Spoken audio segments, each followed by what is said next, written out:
सिद्धेभ्यः। नमो नमः सत्तुहितङ्कराय वीराय भव्याम्बुजभास्कराय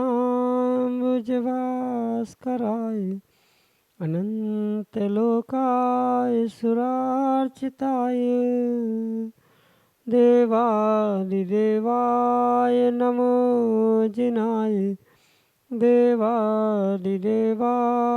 नमो जिनाय। पंच परमेष्टि भगवान की परम पूज्य आचार्य भगवंत गुरुवर विशुद्ध सागर जी मुनि महाराज की, देवादिदेव 1008 भगवान श्री हंसनाथ स्वामी की, साथ साथ तीर्थराज सम्मेद शिखर जी की जय।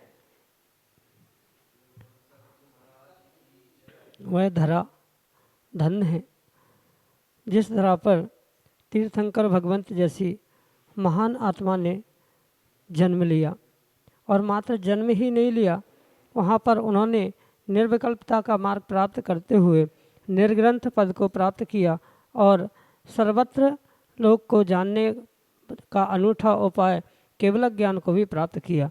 ऐसे उस पावन धरा शिवपुरी सारनाथ से आज इस सम्यक समाधान का जो आपको लाभ प्राप्त हो रहा है वह निश्चित ही आपके कल्याण के लिए अवश्य ही कार्यकारी पद प्रदान करेगा, क्योंकि तीर्थंकर भगवंत श्री हंसनाथ स्वामी की 4 कल्याणक भूमि और उस भूमि के जो रजकण हैं उस रजकणों को निर्ग्रंथों ने अनुभूत किया, उसे प्राप्त किया और उस रजकण से पवित्र बरगणाओं के माध्यम से आपको सम्यक समाधान प्रदान कर रहे हैं परम पूज्य मुनि श्री सुप्रभ सागर जी महाराज।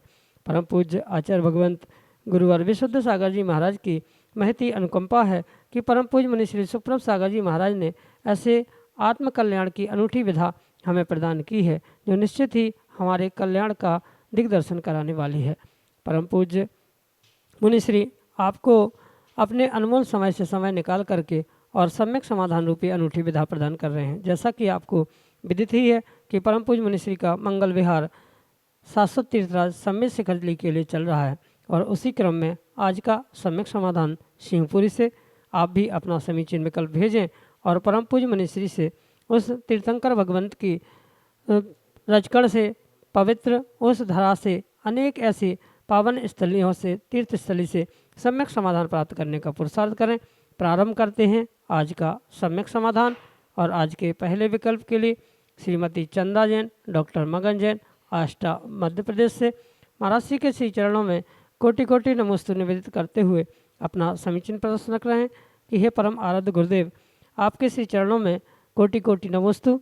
मेरा प्रश्न यह है कि लेस्या के अंशों के प्रभाव से यह जीव कहाँ कहाँ जन्म ले सकता है। हमारे समीचीन विकल्प का सम्यक समाधान करने की अनुकंपा करें। नमोस्तु भगवान, नमोस्तु। ओम नमः सिद्धम। परम पूज्य आचार्य भगवान गुरुवर विशुद्ध सागर जी महाराज की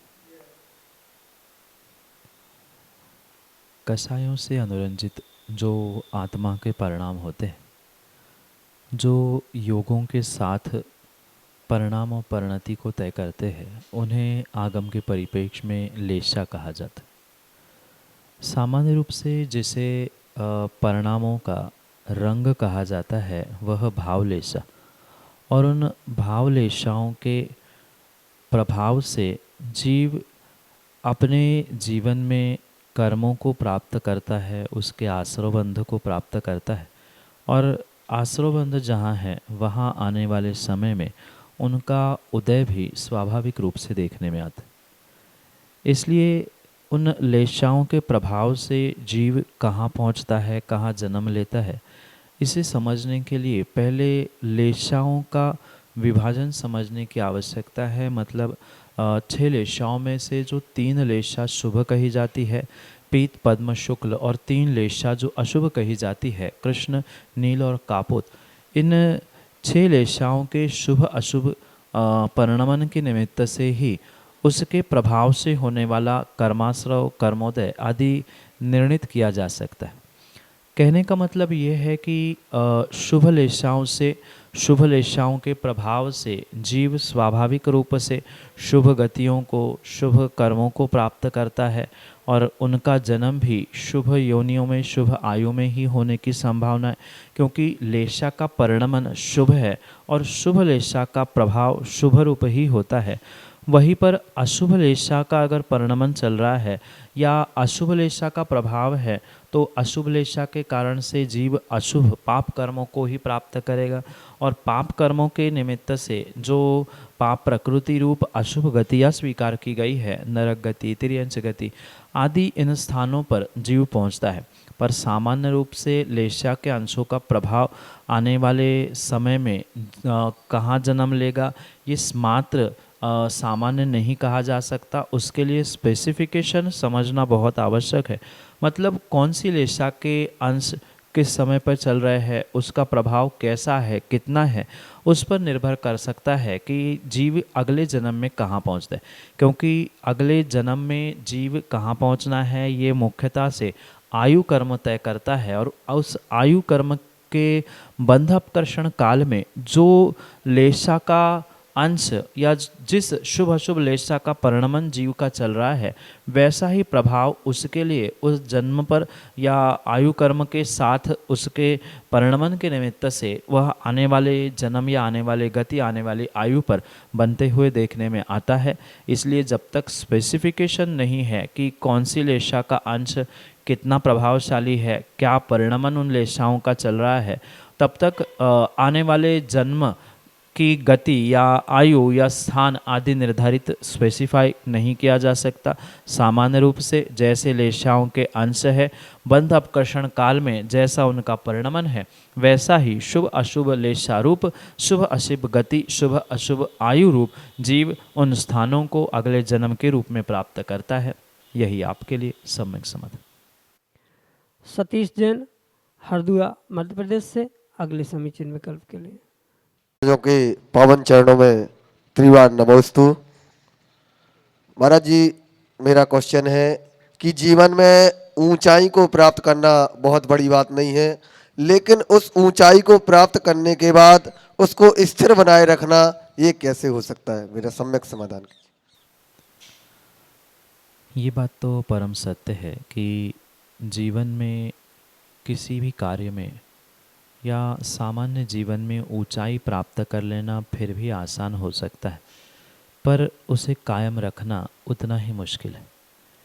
ये मात्र कहने से नहीं अपितु व्यक्ति को जीवन में वास्तव में इन बातों का अनुभवन करने से ही ये प्रैक्टिकल नॉलेज समझ में आता है। क्योंकि कई बार जीवन में व्यक्ति ऊंचाइयों को कुछ इत्तेफाक से भी प्राप्त कर सकता है, कुछ पूर्व तीव्र पुण्य कर्म के निमित्त से भी प्राप्त कर सकता है, पर उसे बरकरार रखने के लिए, उसे स्थिर कायम रखने के लिए जीव को अथक पुरुषार्थ करने की आवश्यकता है। उस ऊंचाइयों को जो इत्तेफाक से, पुण्य से, पुरुषार्थ से या अन्य भी किसी पहलू से जीव ने प्राप्त किया है, तो किस प्रकार से प्राप्त किया है, कितनी मेहनत से हमने प्राप्त किया है, या मैंने जो ये प्राप्त किया स्थान कितना कीमती, कितना ऊंचा है, इसका अगर थोड़ा सा भी बोध जीव को हो तो नियम से वह उसे कायम करने के लिए या उस ऊंचाइयों में स्थिर रहने के लिए पुनः पुनः पुरुषार्थ करेगा। ये विशेष बात ध्यान रखे कि एकाध बार जीत मिलना, सफल होना, ये जितना सहज इत्तेफाक से संभव है उतना उस स्थान पर, उस ऊंचाइयों पर कायम रहना स्वाभाविक रूप से सामान्य नहीं हो सकता। उसलिए कई दिनों की मेहनत, कई दिनों का पुरुषार्थ, और मैं तो कहना चाहता हूँ कि इसके लिए बहुत सारा व्यक्ति को विवेक जागृत करने की आवश्यकता है कि किस प्रकार से मैंने इस ऊंचाइयों को प्राप्त किया है, सबसे ज़्यादा मैंने सफलता प्राप्त की है, तो उसको कायम रखने के लिए मैं किस प्रकार से इस पर कंसिस्टेंसी से पुरुषार्थ कर दूँ। ये विशेष बात ध्यान रखने योग्य है कि पुरुषार्थ तो हर जीव करता है, पर उस पुरुषार्थ करते समय योग्य दिशा, योग्य समय पर और योग्य तरीके से जो पुरुषार्थ किया जा रहा था उसमें पुनः पुनः कंसिस्टेंसी की यानी सततता रखने की आवश्यकता है। नहीं तो अक्सर ये होता है व्यक्ति कुछ सफलता प्राप्त करता है, ऊंचाई प्राप्त करता है, वह मेहनत करना छोड़ देता है, पुरुषार्थ करना छोड़ देता है, जिस कारण से जिस ऊंचाइयों को उसने प्राप्त किया है वहाँ से वह गिरकर पुनः कहीं ना कहीं जहाँ थे वहीं पर पहुँच जाता है। इसलिए कितनी ही सफलता, कितनी ही ऊंचाई क्यों ना मिले, पर ऊंचाई प्राप्त करने के लिए जो आपने मेहनत की है, पुरुषार्थ किया है, उसको पुनः पुनः स्मरण करते हुए पुनः पुनः उसके विषय में आप निर्णय करें कि नहीं, मुझे इस ऊंचाइयों को कायम रखना है तो मुझे पुनः पुरुषार्थ करना पड़ेगा, पुनः पुनः मेहनत करना और समय और जो मुख्य बात है जो सततता यानी कंसिस्टेंसी बहुत आवश्यक है। जब तक क्रियाओं में, मेहनत में, पुरुषार्थ में सही दिशा के साथ साथ कंसिस्टेंसी नहीं है तो किसी प्रकार से ऊंचाइयों को कायम रखना संभव नहीं है। ऊंचाई मिलने पर भी वही मेहनत, वही पुरुषार्थ, वही पुण्यवर्धन की क्रियाएं, ये सब कुछ करने की आवश्यकता है तो ही लंबे समय तक जीव जिस ऊंचाइयों को प्राप्त कर चुका है उसे पुनः पुनः कायम रखने का पुरुषार्थ कर सकता है। अन्यथा कुछ मिनटों में प्राप्त की गई ऊंचाई कुछ घंटों में पुनः धराशायी हो सकती है। इसलिए कंसिस्टेंसी से वही पुरुषार्थ जो ऊंचाइयों को प्राप्त करने के लिए किया था वह हमेशा ही सतत और सतत करना होगा, जिसके कारण से वह सफलता, वह ऊंचाई आपके जीवन में हमेशा के लिए बनी रह सकती है। यही आपके लिए सम्यक समाधान। सुरेंद्र जैन, स्यादबाद महाविद्यालय, भदेनी तीर्थ, वाराणसी, उत्तर प्रदेश से अगले समीचीन विकल्प के लिए। महाराज जी, मेरा प्रश्न है, आजकल कुछ वर्षों से पूजन पद्धतियां बदलती जा रही हैं। जैसे चार कोस पर वाणी और वाणी मतलब वैसे चार कोस जाए पूजन पद्धति बदल जाती है। हम दूसरे पूजन करने जाए पर डर लगता है कि कोई पद्धति गलत ना हो जाए और दूसरा श्रावक पता नहीं क्या टोक ना दे, तो महाराज जी इसका उपाय क्या हो सकता है? मात्र वाणी और पानी ही नहीं अपितु बहुत सारे कार्य अनेक स्थान, क्षेत्र बदलते देखने में आते हैं। कहने का अभिप्राय यही है कि वर्तमान में जो पूजन पद्धति दिख रही है वह पूजन पद्धति और उसके पूर्व में देखने में आने वाली पूजन पद्धति, इसमें ज़मीन आसमान का अंतर। क्योंकि जैसी परिस्थितियाँ बदलती है, क्षेत्र बदलते हैं, वैसे ही इन पूजन पद्धतियों में, शांति धारा, अभिषेक आदि क्रियाओं में बहुत सारा बदलाव होते हुए देखने में आ रहा है।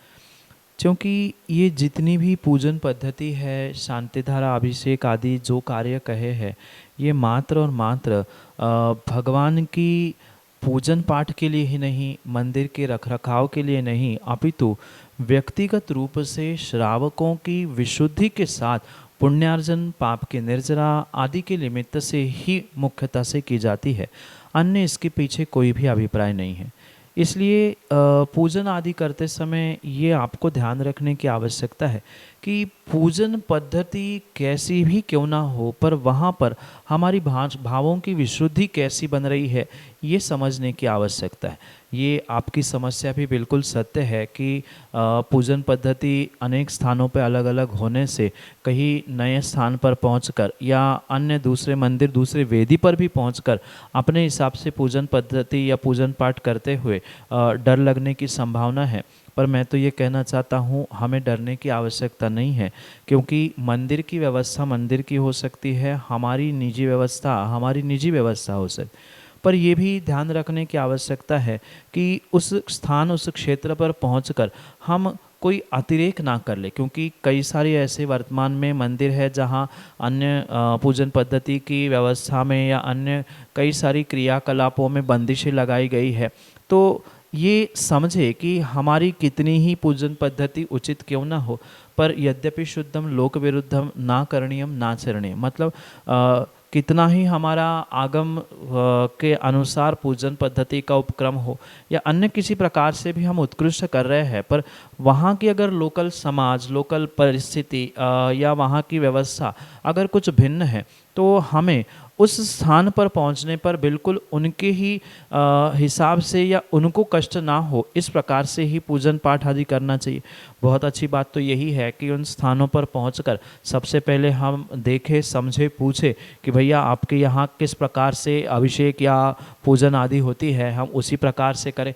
क्योंकि पूजन पद्धति में अगर उलझ कर जीव रहेगा तो किसी प्रकार से भावों की विशुद्धि को प्राप्त नहीं हो सकता, और जहाँ भावों की विशुद्धि संभव नहीं है वहाँ कर्मों के निर्जरा पुण्य की प्राप्ति ये कतई संभव हो नहीं सकती।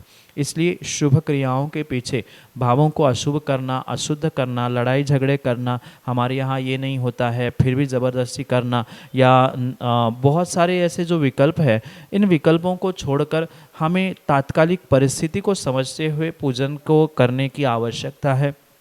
वहाँ की स्थिति, हमारी मानसिकता, क्षेत्र आदि आदि सब कुछ समझते हुए ही इसका आप निर्णय करें, और वह पूजन पद्धति आदि को भले ही हम किसी प्रकार से करें, जैसे वहाँ जिस क्षेत्र में हो रही है उस हिसाब से या अपने हिसाब से, पर मुख्य उद्देश्य यही रहना चाहिए कि हमारे भावों की विशुद्धि बरकरार रहे। जितना विशेष भावों की विशुद्धि में हम ध्यान देंगे उतना ही विशेष फल हमें वहाँ पर मिलने की पूर्ण संभावना है। मात्र पूजन पद्धति, पूजन के द्रव्य, पूजन के स्थान आदि से पुण्य की प्राप्ति नहीं है, अपितु इनके साथ साथ भावों की विशुद्धि के साथ ही वह पुण्य प्राप्ति की संभावना है। आगम की व्यवस्था और तात्कालिक परिस्थिति, क्षेत्र, परंपरा, इन सबको समझते हुए विवेक पूर्वक इन क्रियाओं को करने की आवश्यकता है, जो भावों की विशुद्धि के साथ पुण्यवर्धन का पुरुषार्थ करे। यही आपके लिए सम्यक समाधान।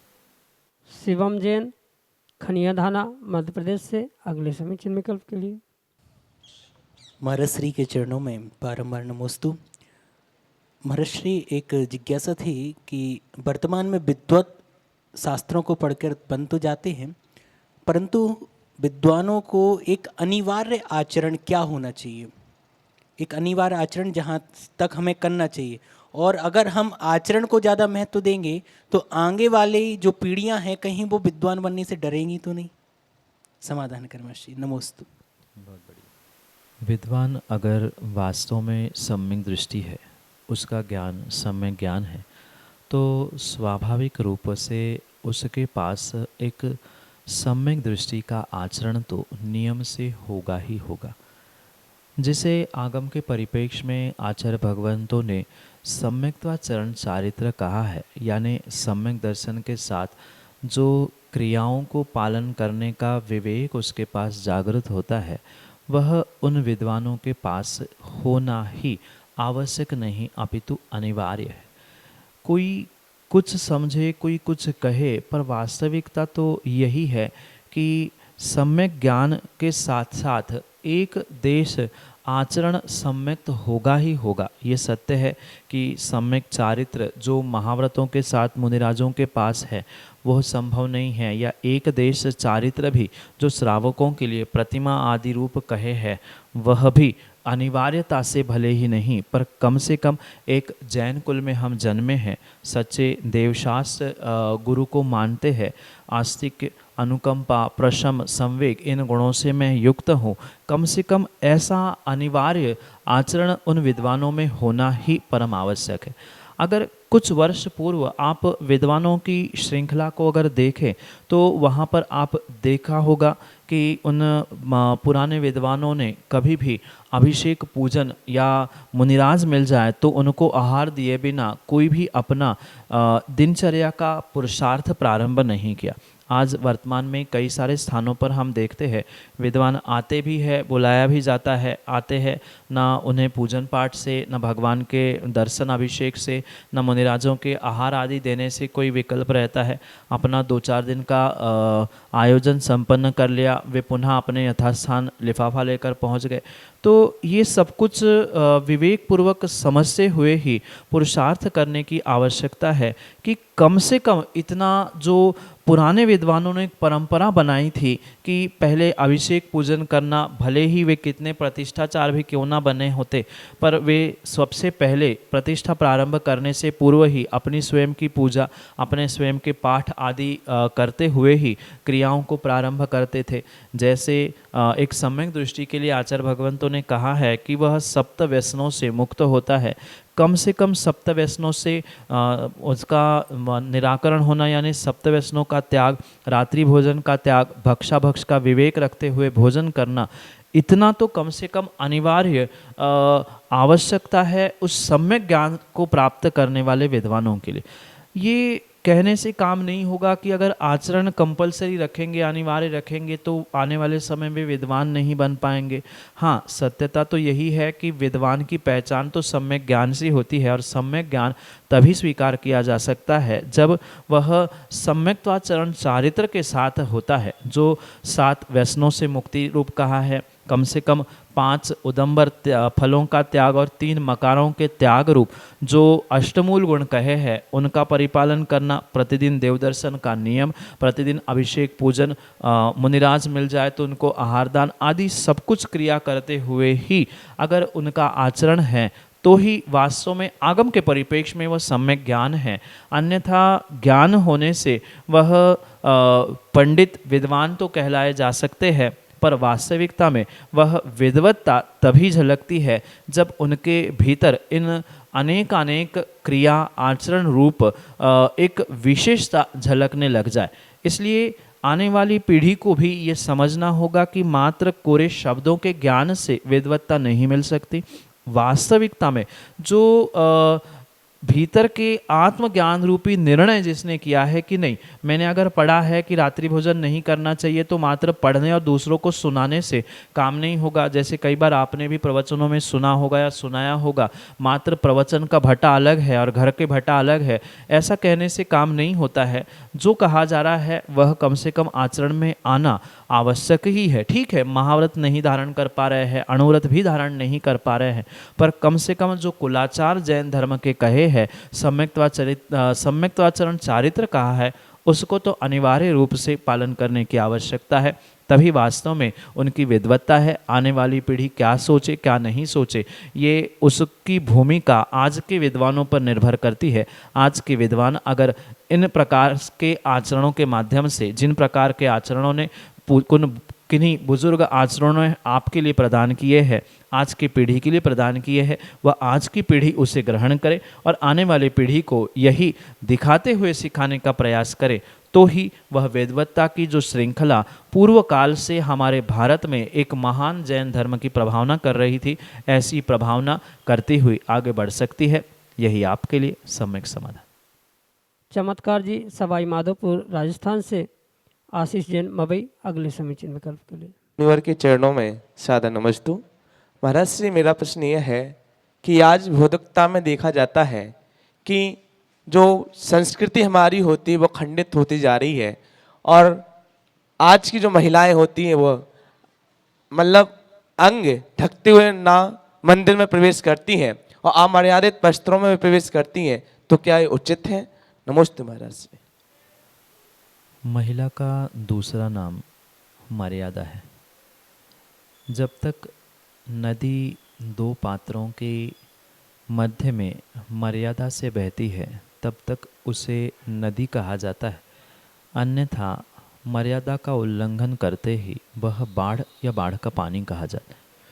बिल्कुल इसी प्रकार से महिला का भी दूसरा नाम जो मर्यादा है, जब तक वह मर्यादा में है तब तक ही पूर्ण रूप से एक महिला एक माँ की भांति उस संस्कारों को, संस्कृति को जीवंत और जयवंत कर सकती है। अन्यथा वर्तमान में देखने में आने वाली वह जो विडंबना महिलाओं की वेशभूषाओं आदियों को लेकर है, वह वास्तव में बहुत और बहुत ही बड़ी आने वाले समय की चुनौती है। क्योंकि जो ये आप कह रहे हो, ये आप कह नहीं रहे हो, कई बार हमने भी अनुभव किया है कि कई बार ऐसा होता है कि उन महिलाओं को आशीर्वाद देने के लिए भी हमें लोगों को शर्म आती है। कई बार हमारी नज़रें इतनी नीचे झुक जाती है कि हम आंख खोलने की भी हिम्मत नहीं कर पाते। तो ये व्यवस्था वर्तमान में मात्र भौतिकता की चकाचौंध को देखते हुए ही किया जा रहा है, और विशेष करके जब 70-80 साल की दादी माँ भी इसका विवेक नहीं रख पाती है, तो आने वाली पीढ़ी को या बेटे और बहुओं को किस प्रकार से समझाया जा सकता है। ये विवेक बुजुर्ग माताओं को ही रखने की आवश्यकता है। पहले ज़माने में, पहले समय में बहुत बड़ा लंबा घूंघट लेकर ही घर से बाहर निकला करती थी महिलाएं। आज घूंघट क्या, आज चुनरी भी उड़कर चलने की परंपरा समाप्त सी हो गई है। तो ये विडंबना मात्र वर्तमान के काल की ही नहीं, अपितु इस काल में रहने वाले विवेक शून्य कुछ अंशों में पुरुषों की भी वहाँ जहाँ पुष्टि होती है, वहीं पे ये सब कुछ संभव है। अगर बहू है और बहू को ससुर साहब ने या सास ने स्वयं ने मर्यादा सिखाई है, उनके पतिदेव ने ही मर्यादा सिखाई है, पहले ही कहा है कि विवाह के पूर्व कि आपको इन मर्यादित वस्त्रों के साथ ही सामूहिक स्थानों पर निकलना है, कम से कम मंदिर, देवशास्त्र, गुरु के स्थानों में पहुंचते समय तो इतना विवेक आपको रखने की आवश्यकता है। बाकी फिर जिसकी जैसी गति वैसी उसकी मति, और जैसी मति वैसी गति। आचार्य भगवंतों ने स्पष्ट कहा है, जो अच्छे कुलों को और अच्छे परिवारों को प्राप्त करने के बाद भी ऐसे अमर्यादित कार्य करते हैं नियम से, आने वाले समय में वे किसी न किसी ऐसे अमर्यादित कुलों में जन्म लेते हैं, जो एक बहुत बड़ी विडंबना के रूप में उनको आने वाली पर्यायों में, आने वाले समय में भोगने को प्राप्त होगा। यही आपके लिए सम्यक समाधान।